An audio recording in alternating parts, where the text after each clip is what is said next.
Find your weed, everyone. It's the Woodworking Morning Show.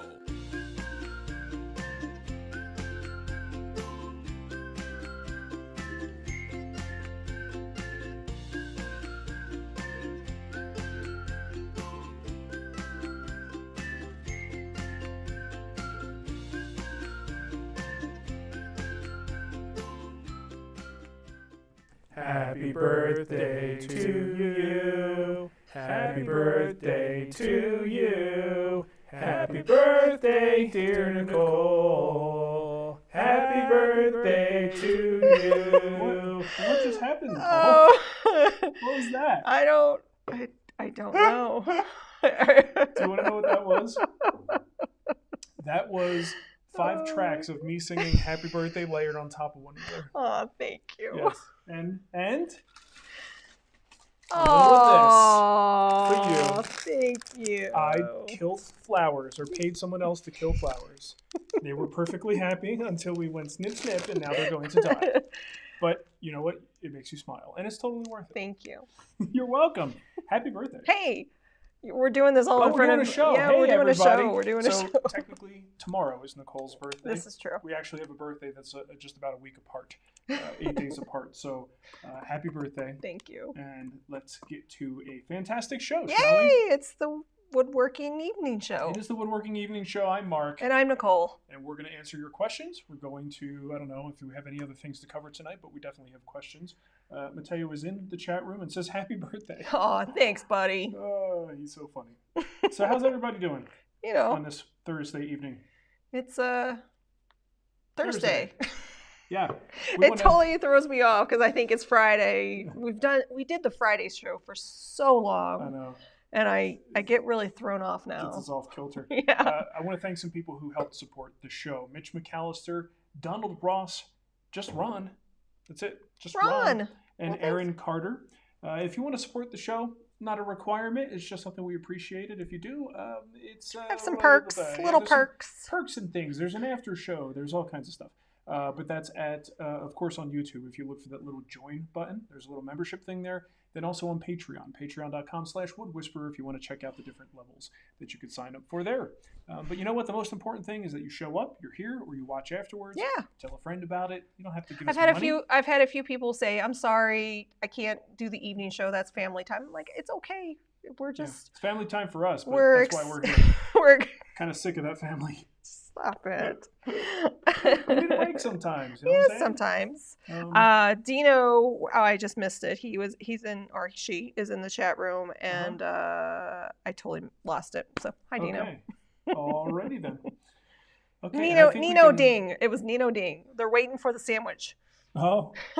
I'm guessing he's talking about your press. The squishy sandwich. Maybe the squishy sandwich. You guys see my vacuum press sandwich? Oh my gosh. I got a video coming out just talking about the vacuum press. And, did you already publish it? I wanted to, but it was 1 second too long, and so it cut off what I said. How does Nino Ding know about your sandwich?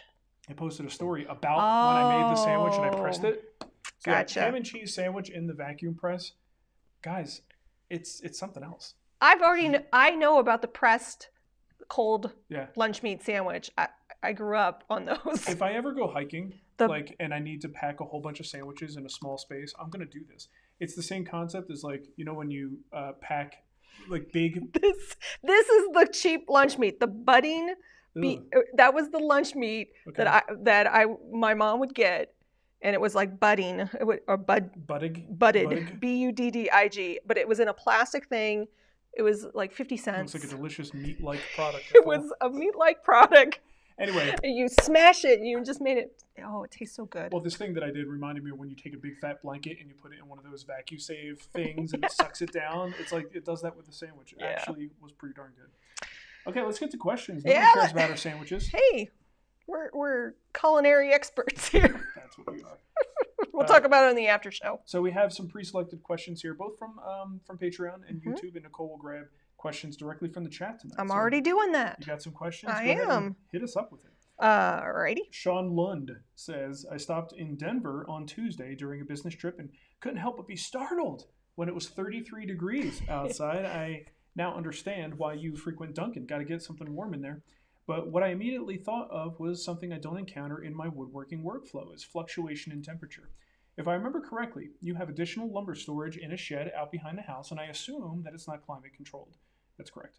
I can't recall if you ever discussed it, but does seasonal storage of wood with large fluctuations in temperature influence the lumber at all? I understand both Arizona and Colorado are relatively dry environments, but how does the heat... Your volume is too low.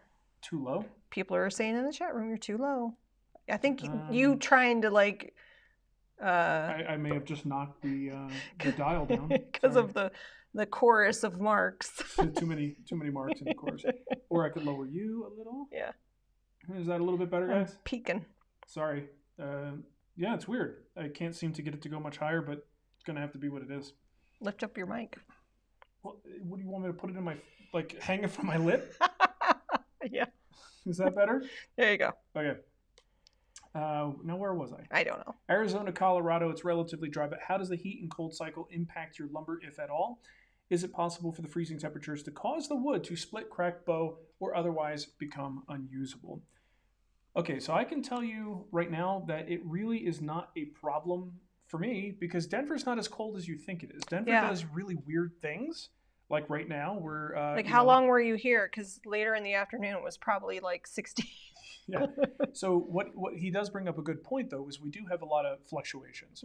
I don't find there's a whole bunch of difference between, like, bottom line is my shop is climate controlled. If I know I'm working on a project, I will take the wood from the shed, bringing it into the shop, and then just kind of, work with it from there. So it probably has already been in the shop space for a few days, acclimates at least to the temperature, but the humidity, again, like you said, isn't really that high. The surprising thing is, you know what our winter high temp average is? About 50 degrees. Oh, is it? Right? So Denver is not as cold as people think it is.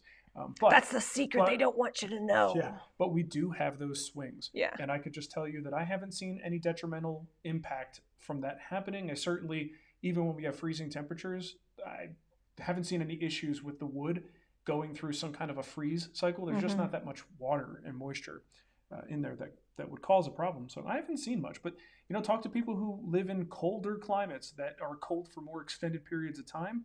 That might give you a little bit of insight. I want to say thank you to everybody saying happy birthday to me. I appreciate it. It's so nice, isn't it? So I said, 29 again? Sure.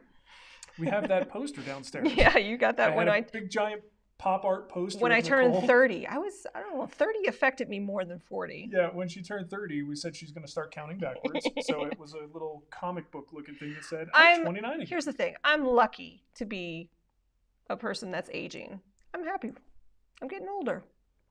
We should all be lucky enough to, get gray, grow old, and go bald, and all those fun things. So Alex Copley, thank you. Happy 29th birthday, Nicole. I appreciate that, Alex. And Robert Price, happy annual celebration of your birthversary. Yes. I like that, birthversary. Birthversary. It's so funny. Ava, she's 5. She loves birthdays. To the point where I'm like, Ava, you're making me work on my birthday. This is not how this goes. Yeah. She made me work today. She did. It was a good time. She makes me work every year for years.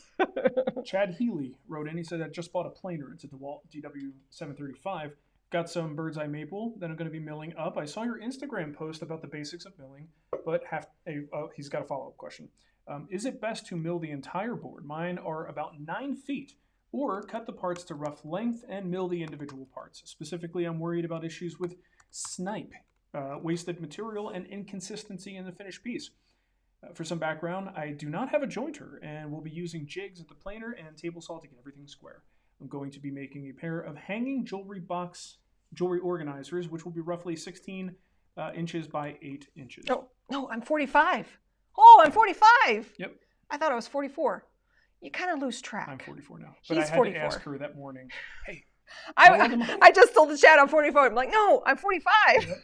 Well, technically you are 44 today. Your birthday's tomorrow. Yeah, that's true. Okay, so here's the thing. 9 feet long? Oh, I'm cutting that sucker down. Unless I had a 9-foot part, there's no way I am milling multiple parts and keeping them together as one piece. Now, in the ideal world, if wood wasn't the natural product that it is, if it was just something that was more stable, you could do something like that. Mill the whole thing nice and flat, then you chop all your little parts. but it's not the ideal world. We wind up seeing movement in these things. So I will almost always chop it down a little bit. I don't necessarily need to go to each individual part for the jewelry. Maybe have like 2 or 3 parts per segment, and then mill that down, and then cut your pieces out of that. But you've got a planer, so don't worry about inconsistency. You run it through the planer, they'll all be consistent thickness. But you definitely want to take it down. Here's the other thing with the 9-foot board. If you're using a 9-foot board and there's a bow in it, again, depending on what system you're using, I guess you must use a planer sled for this. If there's a bow, you're going to take a lot of meat off of that board trying to get the whole thing dead flat. But break it into segments, and now you could flatten each section and only take a little bit off. So definitely break that sucker down. And good luck not getting any tear out on that bird's eye, which can be a real problem depending on your planer. You got a super chat here from the Renaissance Dan. I thought it was the Renaissance Man at first, but it's Dan. Okay, Dirty Dan. Making a router table wing with the Kreg insert plate. Any suggestions on material for the top? Thinking 2 3/4-inch Baltic birch glued together. Yeah, that's fine. Sometimes you could use MDF, a double layer of MDF, but Baltic birch is a pretty sturdy material, pretty dense and flat. So sure, put 2 of those together, you're gonna have a pretty sturdy top. I see nothing wrong with that at all. I think it's a good choice. And you may consider some kind of laminate for the top too. It is nice to have plastic. I would like for you to take my mic. Yeah, but the problem is I see that channel lighting up. So here's the thing. There are times when I screw with stuff live and then I look at the recording and I go, I probably shouldn't have done that. Don't screw with anything. Just swap me mics. I have a better mic. You're the one talking primarily. I wonder if the battery's just going dead or something. It's possible. Sorry. It's possible. Normally I don't share mics for hygienic reasons, Nicole, but I will do it today. Okay. I just wanted to say thank you to Mike Hallisey for the birthday wishes and the super chat. I appreciate that. Uh-huh. I'm going to go have an ice cream. An ice cream? Ice cream. I love ice creams. Okay. Boy, I feel like I'm really loud now. I talk louder than you do. I know you do. Okay, Yoso. Yoso! I currently have a keyed chuck. My voice coach told me I talk about like 50% louder and faster than I need to. What do you guys think? Yoso says, oh no, I can't do that. I currently have a keyed chuck. I got to talk Missouri speed on my drill press, and I'm not particularly fond of it. So I'm thinking about going keyless. Is this a good idea? If it is, any good recommendations? If relevant, I'm using a Jet JDP 17DX drill press. Okay, so I don't have a great recommendation because the one I have is an expensive one. When I got a drill press, this was back in Temecula. It was a little Delta drill press, had a keyed chuck on it, and I wanted keyless. And I just looked around, and I think I remember David Marks mentioning something on his show about a Jacobs brand chuck. And I was like, okay, I'll get that one. And I spent a lot of money, probably more than the cost of the damn drill press. But that's what I'm going to recommend to you. Take a look at it. We'll put the link here. Actually, I could put that in the chat room right now. But we'll definitely have this link in the notes for this show. And check that one out. It's pretty expensive. But if anyone else has an alternative keyless chuck recommendation that will fit a Jet drill press, please drop that in the chat because I don't have a better option than that. And I'm not that well versed in chucks. So, some people call him Charles, Nicole. Charles. Okay. Ghost Giff says, will there be Woodworking Evening Show T-shirts? No. Not right now. No, we're testing it this time out. Yeah. And we're kind of... It may not be a permanent thing. Yeah, we don't know. We're just kind of seeing with Marc's voice and his coaching and all that. Maybe we'll go back to the morning. We're going to just let it marinate a little bit. Yeah, marinade. Beth Perry says, what about finishes? We've had a hard winter for Oklahoma, and I'm sure some of my finishes are frozen. Oh, boy. Oil-based stain and the like. I think it depends on the finish. I mean, some things will still be okay. Some things, like even glues can go through a freeze-thaw cycle, at least a couple of them. So I think what you need to do is open those cans and see what you got there. If it's a chunky mess, probably want to leave it alone. If it's all liquid, okay, try it on a test board. Make sure it cures within the expected time period, and then use it if nothing else happens. A super chat from King's Fine Woodworking. That was I almost hit the ban button. James, I almost banned you, man. They put this ban button way too close to add to broadcast. These two things are not the same. James King, yeah. Hey, what's up, man? We were talking about possibly doing a cautious and safe meetup at some point here. Like that, it's fun to have to hear those things being said. Yeah. We're still kind of planning. I think everybody is still apprehensive, right, to even think about doing something like that. But man, do it outside. The community needs it. Do it at the park. How about that? We'll do it live. Let's see. I got a question here from Anthony. Hold on. Let me try something. I'm just going to unplug and plug it back in. Probably just kill people's eardrums. Nah, they're fine. Go ahead. Okay. Is that all right? I don't know. Just talk. Okay. Anthony said, standard question. Your opinion on the 3M versus, no, not 3M, the 3 millimeter versus 5 millimeter stroke size. Mm-hmm. I care more about finish quality than speed. Then go 3. 3? There's no debate to it. The 3 millimeter stroke is a smaller sanding pattern, which means you don't see the scratches in the surface as much.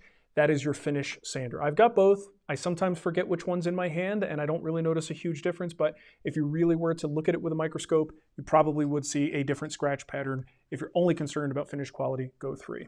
Let's see. There was another super chat that came in that I wanted to show you. There it is. Stephen. I'll let you add to broadcast. It's just skin, Stephen. Have you ever heard or worked with black oak, also called Blackjack Lumber? If so, is it similar to red or white oak? Found a local guy that can cut a lot for me, so cheap. Just wanted to know if it's a good deal, Stephen. I don't know.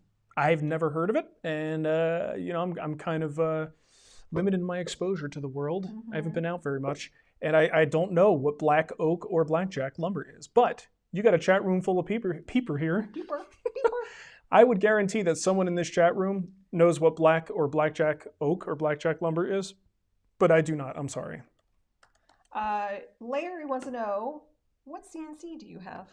I have the Powermatic 2x4. It's the larger of the two that they sell. Yes, that's what I have. Speaking of Powermatic, did you happen to see the interview? Oh, good golly, you guys. You thought that 7-minute symphony video was a little awkward. Dramatic. The funny thing is, I think for people who really know us, it's hard to watch. Sure. Seeing us in that context, like they're used to this. They're not used to me talking like I'm, some high-level craftsman, waxing poetic about what it's like to make furniture and work with Powermatic tools. But that's pretty much what it is. And go ahead and watch it. It's on Powermatic's YouTube channel, and it is something else. Nicole, something else. Something else.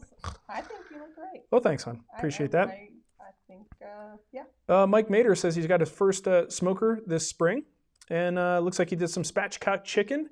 Oh, he followed my spatchcock chicken recipe. That's cool, on the TWW Barbecue channel. We're going to do some more food content. I think as we get the season, we got snow and rain for like a week here, and it's no bueno outside. Greg wants to know, when will we get the class with Jory Brigham's Holster? What? I don't know how you pronounce that. Hollister. What's the That's coming out soon. I think, I don't know, it's a thing.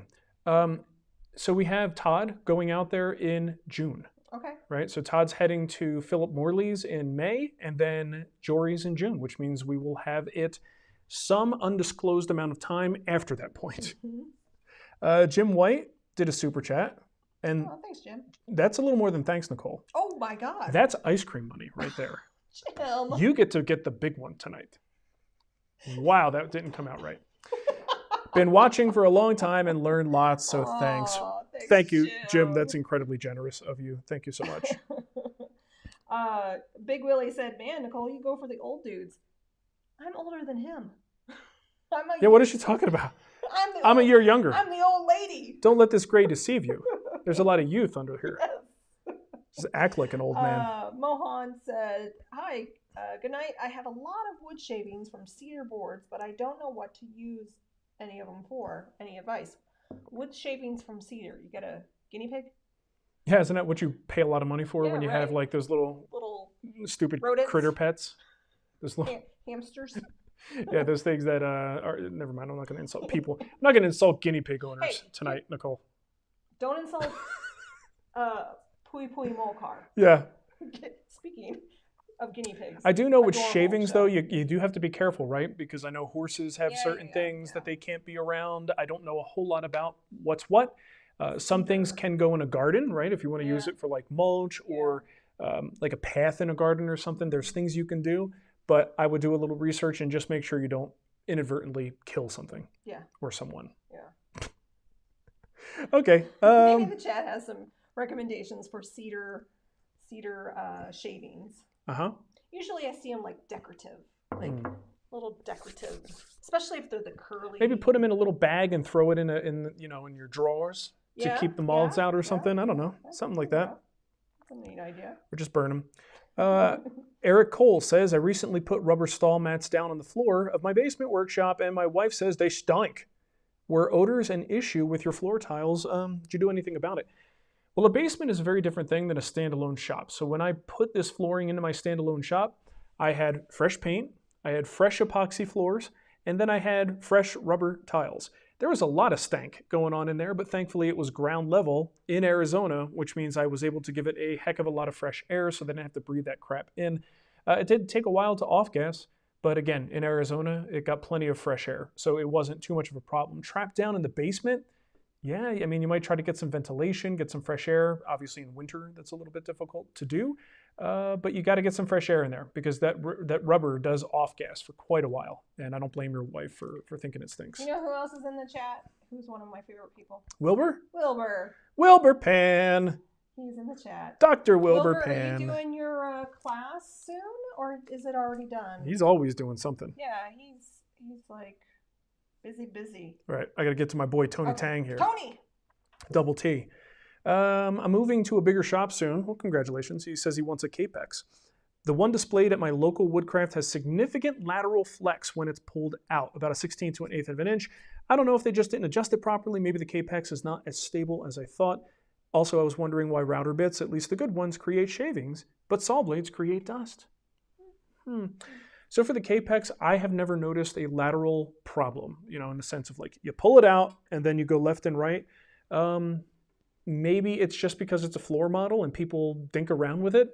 And like, you know how people get unreasonably angry at Festool for no reason? Maybe that's what's happening. People are going in there and they walk by and they just throw an elbow at it just to knock it out of calibration and make sure that Festool doesn't get that sale. I don't know. But mine isn't really a problem. The thing, it's a floor model. What are you going to do, right? So maybe go to a different store and try it there. But I could just tell you from my personal experience with my Kapex, I don't have that kind of movement on mine. As far as bits and blades, well, blades have a real high RPM, really small teeth, and they are kind of, probably more contact with the number of teeth per inch, or, if you put it in a time sense, the number of teeth contacting the wood per second. So maybe it's making smaller chips, just really tiny chips that become dust. Your router bits are, probably shaving in a sense, So you've got the blade that's cutting on this arc path, so it's going in and then back out again. And that I think is why it might lead to making more of a shaving than dust. That said, I got plenty of router bits that do nothing but make dust. So what are you gonna do? So Wilbur said his class was last weekend. Oh, we missed it. So if you would like to follow Wilbur, learn more about Wilbur, he specializes in Japanese tools. Yep. Yes. Woodworking. Not just because he's Asian, Nicole. Right. Don't make that judgment call. I didn't. I'm looking at his website right now, giantcypress.net. I can make these jokes because Wilbur's my buddy. Okay. But actually, yeah, he's a great resource of information. He's been on the MWA podcast at least a couple of times that I can think of. I'll never forget him because I kind of laid into him after I had Mateo. That's right. Yeah, everything was like super. It was so stressful. Is Nicole's mic working now? Because it looks red over here. Yeah, it was a super stressful thing. Mateo is in the NICU, and Wilbur, being an experienced doctor, knows that everything's going to be fine. It's going to be. So he made a joke. I don't remember what the joke was. I don't either. I just remember going. But Nicole was like, "That is not funny." And then I think Wilbur's wife got mad at him. Not mad at him, but corrected him. What are you doing? And so, good times. Wilbur. Yeah, over that's really good. Communication. And that's okay. So check out Wilbur at giantcypress.net. Wilbur's the man. He goes over chisel setup, plane setup, sharpening, all that. Yeah. He should have been here last week. We could have promoted his class. You're here the week after. Okay, OJ wrote in. OJ! He says, with a super chat too, I've only learned 1/5 of what Jim has. He sets an unreasonable standard. Not everybody can get an A. Who's Jim? The heck is he talking about? I don't know who you're talking about. OJ, what are you talking about, man? Jim? We're both lost. Let us know. Is he talking about our neighbor Jim? Why would he talk about our neighbor Jim? I don't know. He doesn't know Jim. Is he talking about John? Nope, Jim. No, Jim. Anyway, I'm perplexed. Can you clarify that for us? Because we're lost. My goodness. Yeah. That chat was for us. Lark Atkin says, if we have the CNC templates, then do we skip the 3/16 offset with the bushing on the router, or just cross my fingers and pretend I know what I'm doing?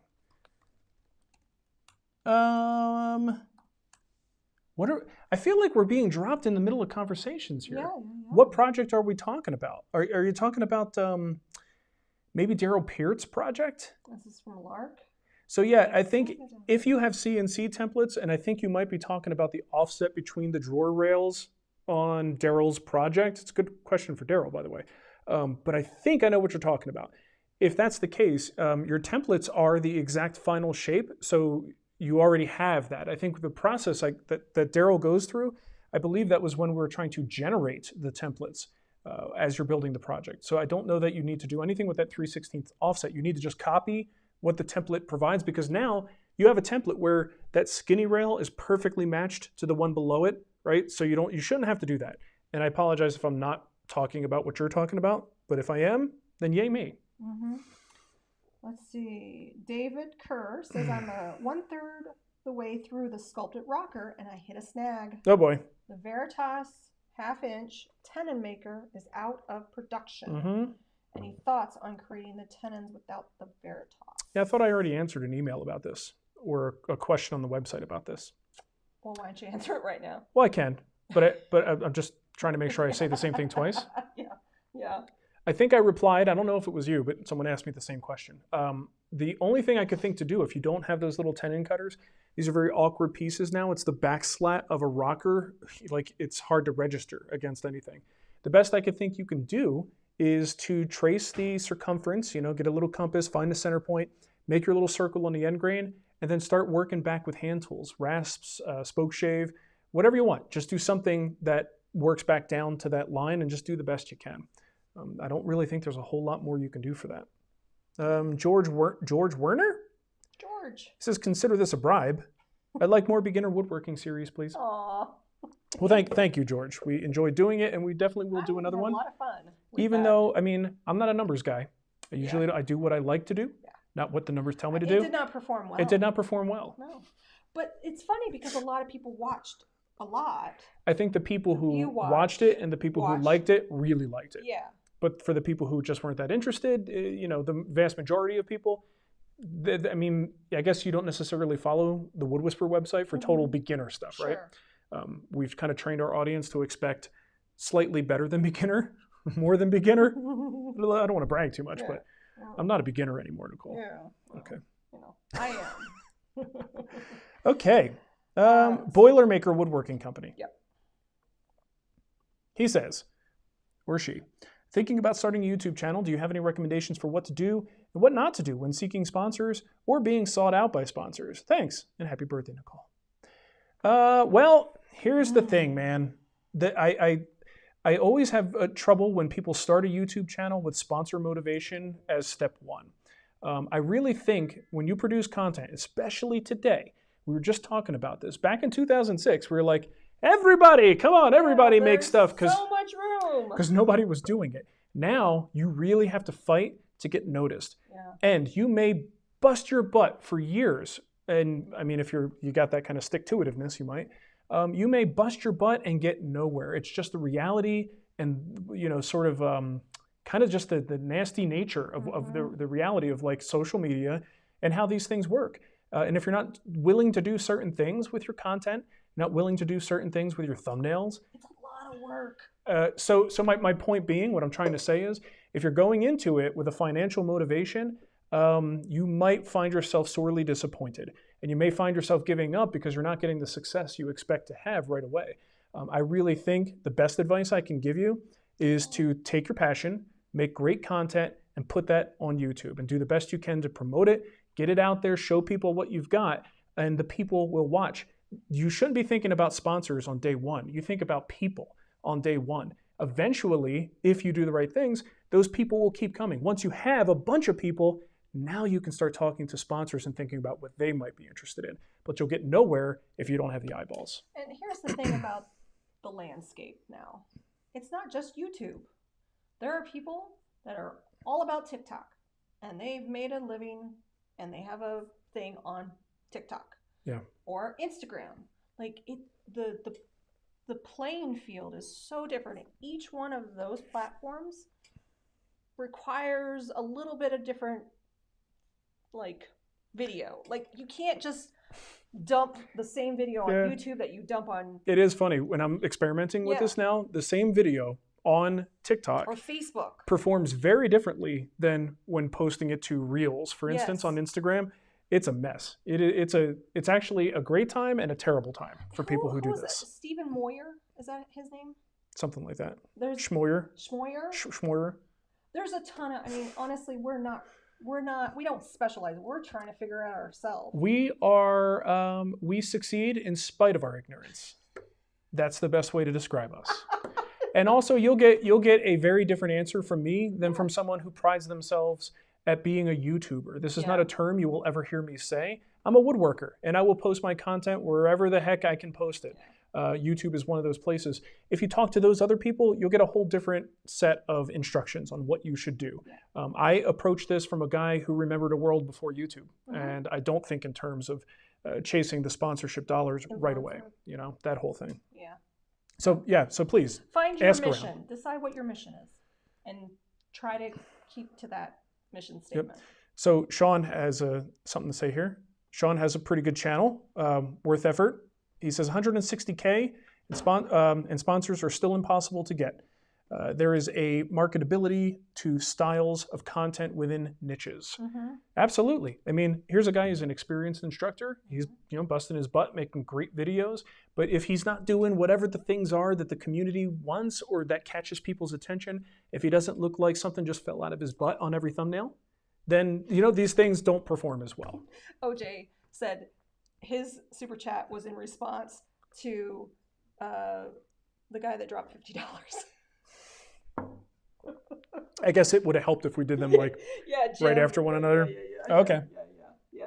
So Jim was Jim White. And then Lark has a response. He says, Daryl's Fremont nightstand. Just wanted to see if you'd know what I was talking about with the least information possible. Hey, then I think I did okay, right? Yeah. Because I had no idea. Well, thanks for the test, Lark. I appreciate that. OJ, your joke is a lot more funnier now that I know what you're referencing. It is. Okay, I got another question here from Paul Engel. Paul Engel. Yep, there it is. I've heard varying opinions on the practice of using a chisel to either round the tenon or square the mortise when cutting the mortise with a router. I'm planning to cut some mortises with a shaper origin. One of the techniques the shaper suggests is to create a DogBone with a final 1/4-inch router plunge in the corners, offset enough to allow the square tenon to fit. Any opinions on this? That's an interesting thing. So what he's talking about is instead of squaring off your rounded mortise, which we sometimes will do with a chisel, the shaper origin is going to plunge at each corner to kind of open up that corner and allow the tenon to be cut nice and square and drop right in. That's an interesting solution. I mean, if it could be programmed into your run so you don't have to do a whole extra run just to make those holes, that's an interesting way to go. I've never really thought about something like that, but keep in mind that we'll also, depending on the thickness of your piece, inch you closer to the surface on both sides. So that might be an issue. I don't know how close your mortise wall is going to be to your edge at that point. But again, it's so easy to round a tenon. Like, I don't know if you're in this predicament, I don't know why anyone would be approaching the mortise. You have an automatic kind of thing, right? It's a CNC sort of CNC style machine. So it's a little bit easier in your case. But when I see people squaring a bunch of mortises, it's like it's just so much easier to take a rasp and round that tenon. So I don't think there's anything wrong with it. I think that's an interesting thing. If it's part of the program you're already running, why the heck not? Let's see. I got a question from John McCarthy. John! Any thoughts on adding a liquor cabinet to the guild? And my response is, there is a cabinet. You just put liquor in it. We have a couple. You can make the wall hanging cabinet a liquor cabinet. You can make Matt's ultimate wall hanging tool chest a liquor cabinet. A liquor cabinet. Heck, you can take the Rubo. You can make the Rubo into a liquor cabinet. I mean, there's so many possibilities here. Sure, you know what? We're not big on drinking anything other than water usually and coffee, but we could do something like that. I never say never. Yeah, never say never. Or maybe one of our instructors has a nice design that we can implement. Kent Johnson says, I remember you saying you had some kind of 110, 220 volt outlet installed in your shop. Can you show a picture of one or tell me what the name of it is? I'm interested in doing something like that in my shop. Well, Nicole, can you lean? Nope, lean to your left. You see right there? That's one of them. I'm going to tell you what to look up, and I'm not going to tell you anything about it. I feel strong urges not to get sued. And I know nothing about electricity. You're going to want to check with a qualified licensed electrician to see if this is something that code will allow in your area, but you want to ask about a multi-wire branch circuit. And that's all I'm going to say about it. Hey, Tim JV says, leave TikTok to the kids. No, it's actually really a cool little platform. I got lost in TikTok looking at extreme couponing the other night. I don't disagree with Tim, and I often have been known to say that very thing. Like, stop ruining the kids' social places, right? But they have all the grays come along and we ruin it, Nicole. No, it's not like the grays are infiltrating dance videos. I mean, there are some, but that's the great thing about TikTok. It uses the hashtag feature to kind of bundle things together. Yeah. So there can be pockets of lots of different kinds of things, not just dance videos or the pet market on TikTok is crazy. It is nuts. It is still mostly a giant flaming garbage can of poop, Nicole. No, it's not. But I've actually been making a few more videos there. One thing I have noticed, I've gone in and then out and then in and out over the last couple of years with TikTok. When I went back in, finally, for the first time, my feed is showing me woodworkers and people who are making things. I have clicked not interested because TikTok for the longest time thought I was a 14-year-old girl. Yes. Turns out I'm not. And it's really embarrassing to be scrolling through some kind of social media feed and all I see is young girls dancing. It's really uncomfortable. I was talking to Todd about this too because he downloaded the app to check it out and he's like, it's really uncomfortable. Finally, though, I think I have the algorithm just started listening finally, and I'm swiping through going, okay, this is actually kind of interesting. Yeah. Oh, what is she saying? What's this guy saying? The hashtags are your friend on TikTok. Yeah. So while I do, I have the origins of my feelings toward TikTok go back to leave it for the kids. There are compelling reasons to look at it. Yep. It's changing. Snippets. Yeah. I love that TikTok is becoming a place for education for a lot of kids too. Yeah. So teachers of TikTok exist. That's a hashtag. And there's tons of cool stuff from that and history lessons and it's just another way to consume content. That it is. We got some more super chats. Okay. We got one here from Dean Leeson, but I don't see anything, Dean. I'm looking. If you have a question or a statement, let me know and I'll say it on. But it's just a super chat. So thank you for that. I got to give Wilbur credit for this joke. He says, with humor, timing is, and then 5 comments down, everything. There you go. I like that. You got Larks. How about Philip Stanfield? He did a super chat. He says, I have about 5 board feet of Wenge. Any suggestions on projects or projects? Thanks. Love y'all. Wenge's tricky because I think a little bit goes a long way. It's one of those projects I've done things with Wenge in the past that have used a lot. Summer of Wenge. Oh yeah. He had splinters everywhere, all over. And what makes Wenge beautiful and awesome is a little bit lost when there's too much of it. It gets drowned out, and it all of a sudden just kind of looks like a big chocolate brown mess, right? So I don't know that I would go for like an all Wenge project, unless maybe you're doing a small decorative box or something like that. But I would keep it small, you know, use it to make something small so it's not this huge undertaking. I mean, you've got, 5 board feet. You said 5 board feet, right? Yeah. That's a decent amount. I mean, the other thing is there's always the possibility of just hanging on to it. You don't have to use it today. There might be a time where you go, you know what? I want something that kind of has that like punch of ebony as an accent. Oh, I've got this Wenge. It'll work perfectly. Oh boy, do I, Nicole.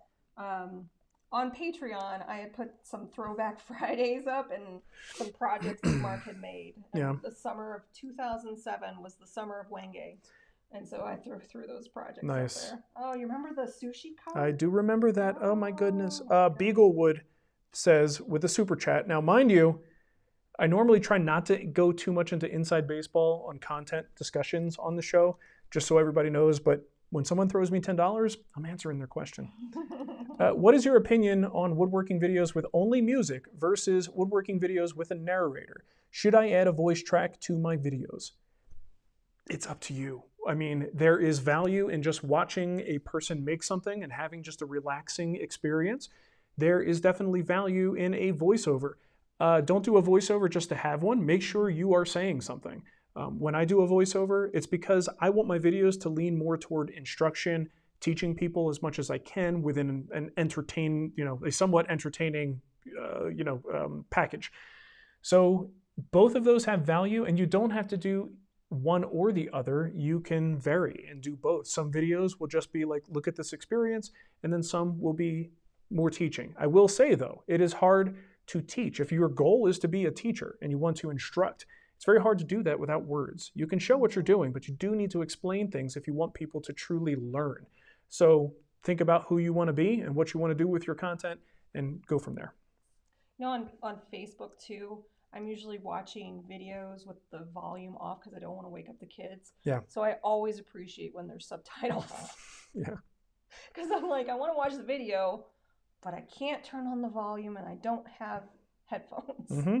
So, yeah. Did you get Matthew Yoder's? I'm looking. Nope.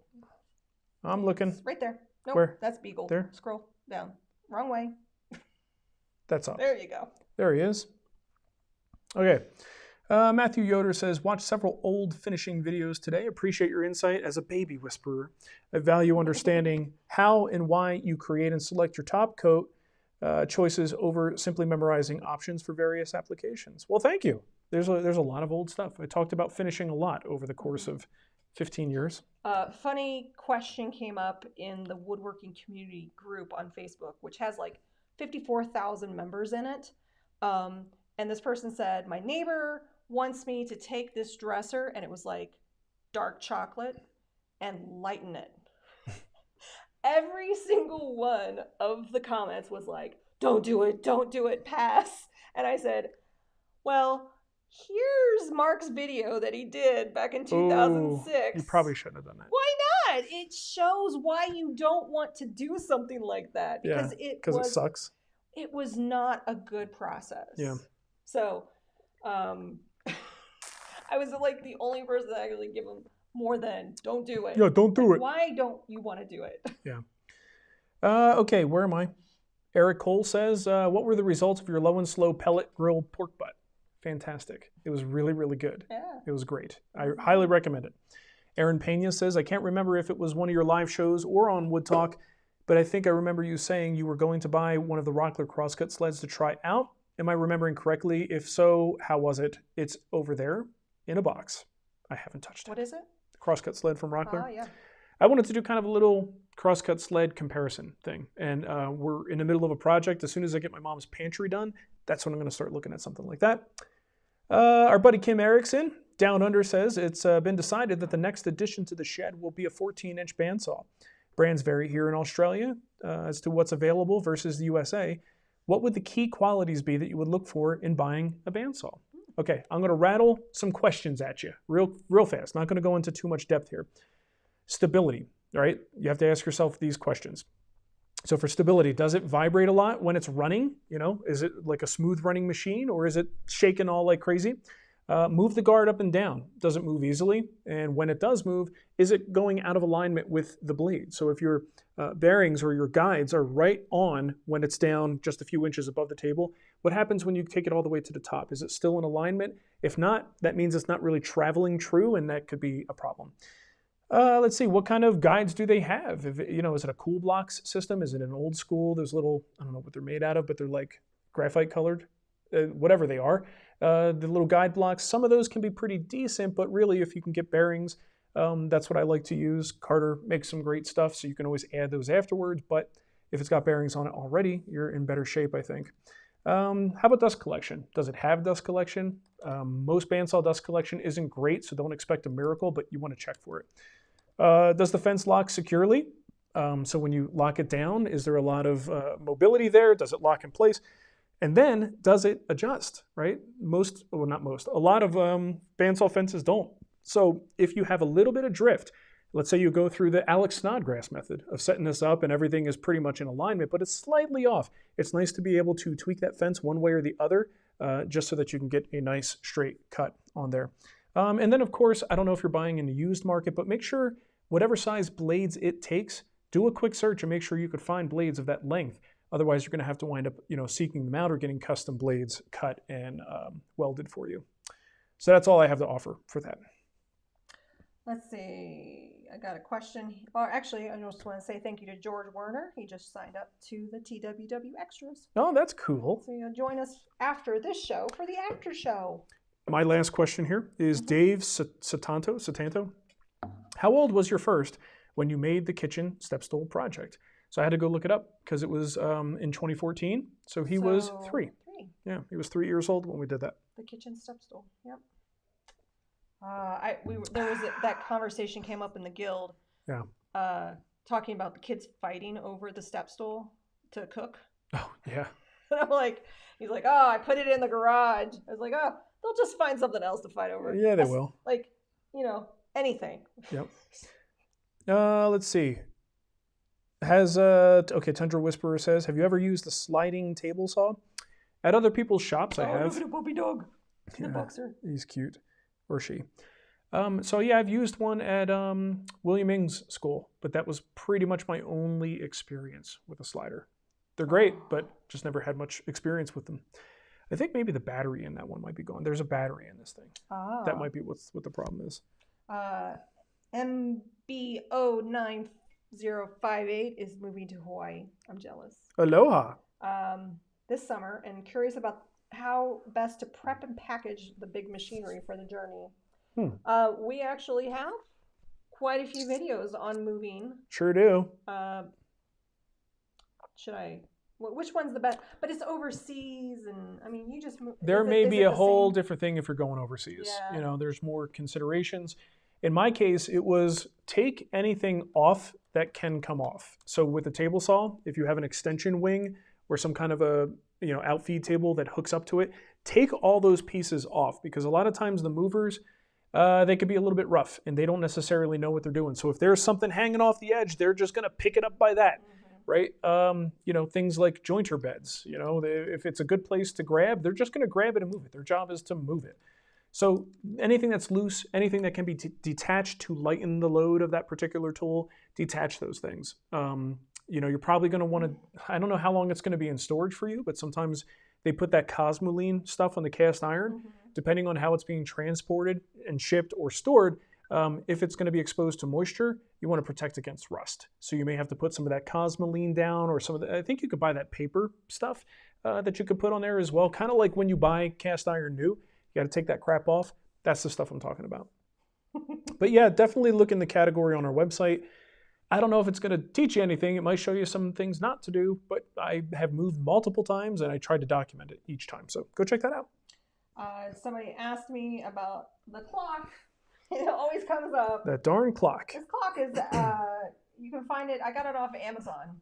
If you head on over to amazon.com/shop/thewoodwhisperer, underneath the category TWW Live, you'll see the clock at the very, very top, because it gets brought up quite a bit. You know what I just did? I did one of those moves that people do when they have like longer hair. And I don't even know why I did it. I did one of these. I went like that. Turns out it's just Pee Wee Herman from here up. So what are you gonna do? We got another super chat. All right, we gotta wrap up actually. Wrap it up. But I want to say thank you to Alan. Is it Zier? Alan Zier. Zier. I think. I was looking for your question attached to the super chat, but I haven't been able to find it. So let me see if I can quickly find it. Is there anything else? Do you see any other questions? Nope. I think we are done. Well, I'm looking. Just want to let everyone know. Yep. Dr. Ben Bodner, Esquire, is here. Ben sent us a wonderful card. Thank you so much. Which we appreciate. Thank you, Ben. Was really sweet. I got that. I was like, oh. Ben and Aaron, right? Right? Aaron? I'm terrible with Isn't that her name? Sorry. This is where I'm going to make him uncomfortable. Isn't it your wife's name? Oh, shit. I'm sorry. Your girlfriend. You know what I'm talking about. Okay. I think her name's Aaron. Yeah, right? What do I know? Let's see. What do I know? I'm old. I forget things. We're old. I think we're done, Nicole. Yeah, we're done. So I wasn't able to see Alan's question. Okay. But thank you, Alan. Appreciate that. If you are a Patreon supporter, I put up a post every week with the link to the after show.